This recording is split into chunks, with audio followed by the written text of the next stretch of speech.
ಒಂದು ಬಾರಿ ಚಿಂಕು ಎಂಬ ಕುತೂಹಲದ ಗಿಳಿ ತನ್ನ ಸ್ನೇಹಿತ ಬುಬು ಹದ್ದು ಜೊತೆ ಬಯಲಲ್ಲಿ ಆಡುತ್ತಿದ್ದ.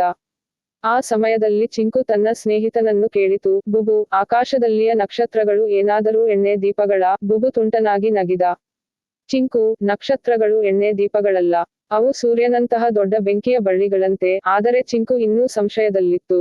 ಹಾಗಾದರೆ, ಅವು ಬೆಂಕಿಯಂತೆ ಹೊಳೆಯುತ್ತವಲ್ಲ, ಅವು ಎಣ್ಣೆ ದೀಪಗಳೇ ಇರಬೇಕು. ಬುಬು ಒಮ್ಮೆ ಮತ್ತೆ ನಗುತ್ತಾ, ಚಿಂಕು, ನಕ್ಷತ್ರಗಳು ಎಣ್ಣೆ ದೀಪಗಳಂತೆ ಕಾಣಬಹುದು, ಆದರೆ ಅವು ಹತ್ತಿರದಿಂದ ನೋಡಿದರೆ ತುಂಬಾ ದೊಡ್ಡ ಬೆಂಕಿಯ ಗುಂಪಾಗಿವೆ. ಇದು ಕೇಳಿದ ಮೇಲೆ, ಚಿಂಕು ತುಂಬಾ ಚಿಂತನಶೀಲವಾಯಿತು. ಅಯ್ಯೋ, ಅದು ನಿಜವೇ? ನಕ್ಷತ್ರಗಳು ದೊಡ್ಡ ಬೆಂಕಿಯ ಗುಂಪುಗಳ? ಬುಬು ತಮಾಷೆಯಾಗಿ ಹೊಡೆದುಕೊಂಡು ಹೇಳಿತು, ಹೌದು, ಚಿಂಕು, ಆಕಾಶದಲ್ಲಿಯ ಎಲ್ಲ ನಕ್ಷತ್ರಗಳೂ ದೊಡ್ಡ ಬೆಂಕಿಯ ಬಳ್ಳಿಗಳಾಗಿವೆ.